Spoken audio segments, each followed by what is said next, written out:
You've probably heard that back in the day, the game was almost entirely dungeon crawls. And if you played 5th edition, you would be forgiven for thinking, those nerds in the 80s sure were impressed by some simple dungeons. You might even think, games today are so much more than dungeons. We've advanced beyond them. We can do anything. But if that's your assumption, I think you might be a little bit misinformed, because those nerds would have said the same thing about dungeons. Dungeons can also go anywhere. Dungeons can also do anything. Welcome to Mystic Arts, where I create a pastiche so obvious you'll wonder where I'm hiding my Goodman Games copy of the adventure. This is not Goodman Games. My name is Daði, I'm a professional writer and director, and I've been DMing for over 10 years. When us dungeon masters are creating dungeons, we often relax, just a little bit too much. The permission to create constraints can become a crutch that we lean on just a little too often. Each room basically leads straight into the next one, and we line them up all so that we mostly just made a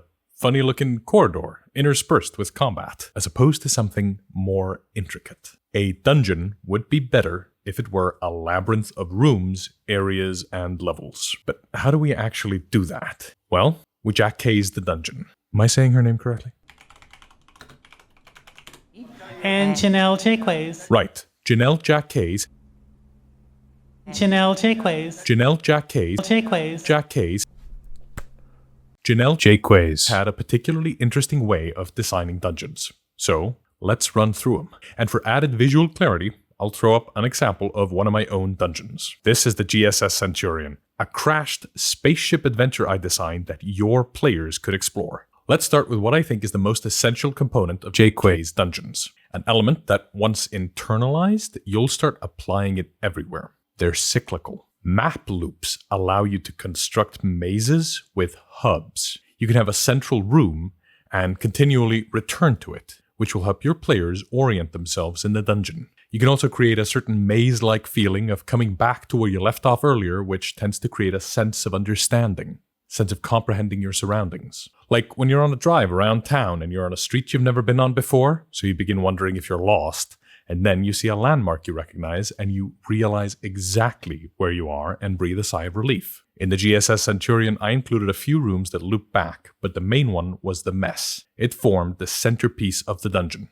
This mess hall is covered in carved up bodies, blood trails, and blaster marks up and down the walls. The centerpiece is clear. Something bad happened here. And what's more, here's the real benefit of loops and hubs. They create huge forks. From the mess, the characters can explore in 5 completely different directions. The 2 engine wings, the upper floor, the barracks, and the entrance to the bridge. There are also other rooms attached to the hub. The brig, the kitchen, the computer room, and the navigation room.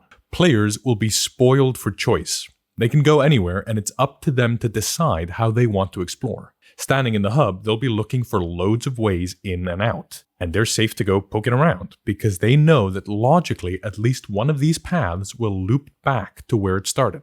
That is the essence of Jaquays Dungeons. They loop. If you take nothing else from this video other than dungeon loops, you'll still level up your dungeon game by a mile. But there's more. The next most important section is how you play around with level loops. If you're anything like me, then you've thought about dungeons with 2 levels as essentially 2 dungeons back to back. Or worse, you might have thought the point of a dungeon's second level is just more dungeon. But that's only if you aren't Jaquaysing the dungeon. Moving between levels isn't just something you do once you've cleared the floor.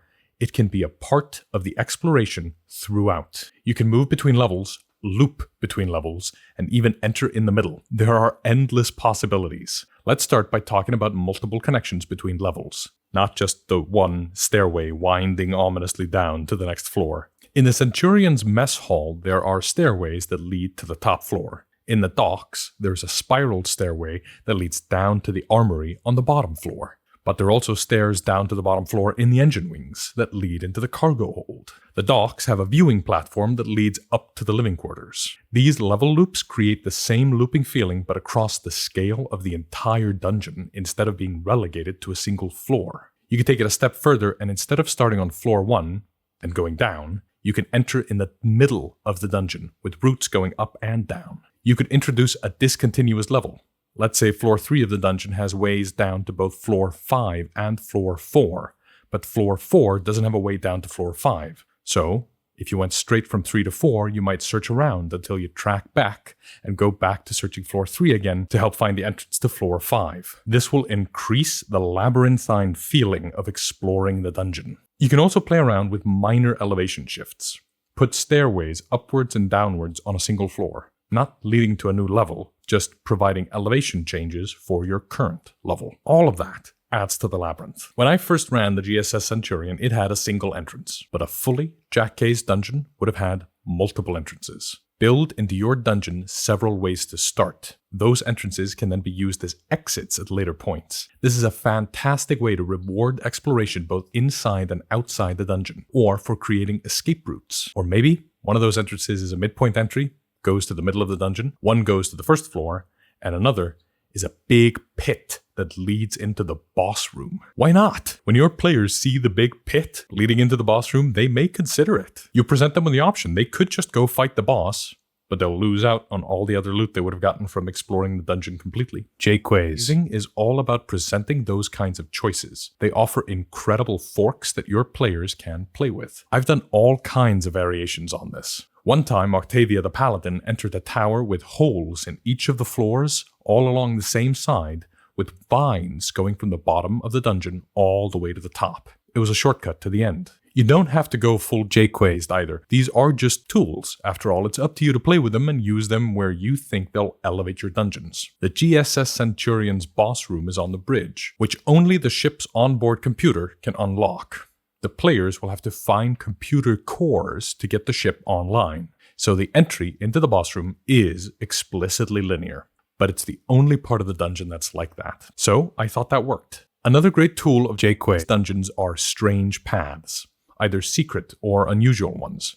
Hidden doors that lead into long corridors, or traps that open into a big ritual room, or maybe there's just a big hole above the cult's forges. This pairs excellently with map loops and level loops, because they don't have to be tunnels with stairs or ladders. They could be holes, openings, cracks, gaps, or whatever. As long as the players can squeeze through there, or maybe just misty step to the other side, that's an unusual path. They can have a lot of fun with these. I've used these examples I mentioned above, but I also made sure there were 7 entrances onto the bridge in the GSS Centurion. And this observation deck into the docks here is my favorite unusual path in the dungeon. If you go from the mess to the top floor, you'll see straight into the docks, and maybe find the survivor there. These strange paths are the key to that feeling of discovery. They are a perfect example of exploration is discovery. You found a path. Where does it lead? What's on the other side? Good fun. You can also play with the dungeon shape, say sub-levels or divided dungeons. What if you made a dungeon out of 2 towers and there were connections between the levels on them? Or if between floor 1 and floor 2 of the dungeon there was this middle floor, floor 1A, and it's just a small, self-contained 5-room dungeons with some new goodies to find. You can create these dead ends to explore and find fun little extra content. Or maybe your dungeon crawl is actually about crawling between multiple dungeons. Like how Dungeon of the Mad Mage has Malairbode and Skullport and Hallister's Dungeon all sort of rolled into one. Maybe you make up a dungeon that's actually 2 entirely separate complexes, but due to some strange planar collision, they are now occupying the same space. Your players will be asking themselves, are we in the plane of fire or the plane of earth right now? Oh god, that's an Afridi. That could be a lot of fun. Which brings me neatly to funky times. Your dungeon can cross space and time. Go to demi-planes, go to new realities, whatever you want them to do. Just because you're in a dungeon doesn't mean you can't be coming in and out of it. Blimey. I love having dungeons enter other planes. There is something so natural about that. I didn't do this in the GSS Centurion, but I remember when I ran Dungeon of the Mad Mage, there was a wall on floor 1, which was a portal, and it led straight to floor 10. And on floor 16 of that dungeon, you could find a portal into a place called Star Dock. Basically, it's a fortress inside an asteroid in the asteroid belt called the Tears of Saloon. Like, you go to outer space while you're still in the dungeon. Again, why not? If your dungeons are the remnants of ancient civilizations, powerful entities who built magic items and golems, why wouldn't they have portal hubs that go anywhere? You really can just make that shit up. Loads of folks think of dungeons as this boring and stale part of play where they're just wandering down stone corridors. Next time you run a dungeon, use it as an excuse to justify your players exploring the multiverse. Like a little. Not the whole adventure in the multiverse necessarily, though of course you can, but I'm just talking about a stop by. It'll keep things fresh. Which is also why I loved the GSS Centurion. It was a lot of fun to run, but it was also fun to make, to find loops, secret entrances, design clues about my own outer space D&D setting. It was the first time I ever ran for my girlfriend, AB, and the players had a blast. I ran it for 5 awesome exploration-filled dungeon crawly sessions, and the players never got remotely tired. They loved it. It was a whole adventure, and it was awesome. The players were exploring a spaceship in D&D. If you want to explore the GSS Centurion for yourself, it is available on the Patreon for Mystic Adepts. And anyone joining as an adept get access to the growing backlog of PDFs, firearms, hexploration rules, the Warlord class, and last week's dungeon, the Wreck of the Wave Splitter. This video isn't sponsored thanks to the incredible support we've had on our Patreon, so if you want to support the channel and you want to go get the GSS Centurion, go check out our Patreon. When asked about her influence on the dungeon design space, Jennell Jaquays said, "I don't think we really became aware of non-linearity in adventure design until published adventures began emphasizing linearity in design." Right. Published adventures have trended towards more and more linear design and away from dungeons. Probably because modern players shy away from boring dungeons, so the dungeons become shorter and less explory and more boring. It's kind of this self-fulfilling prophecy. Jaquays went on to say, if everything is on the same path, you're not really making exploration choices. Variable paths through a setting allow for more meaningful exploration choices. Yeah, I couldn't agree more. I talk a lot about meaningful and informed choices in these videos, and I think that's the heart of the game. Having options and making informed choices between them. Or knowing my players, creating your own path forward by not taking one option entirely, but somehow trying to have your cake and eat it too. Oof. Of course, you don't have to Jaquays every dungeon you run. Or if you do, you really don't have to use every trick in the book. Just sprinkling these tools in where applicable will elevate your next dungeon crawl. Guaranteed. This is an arsenal of fun tools for you, the DM, to reach for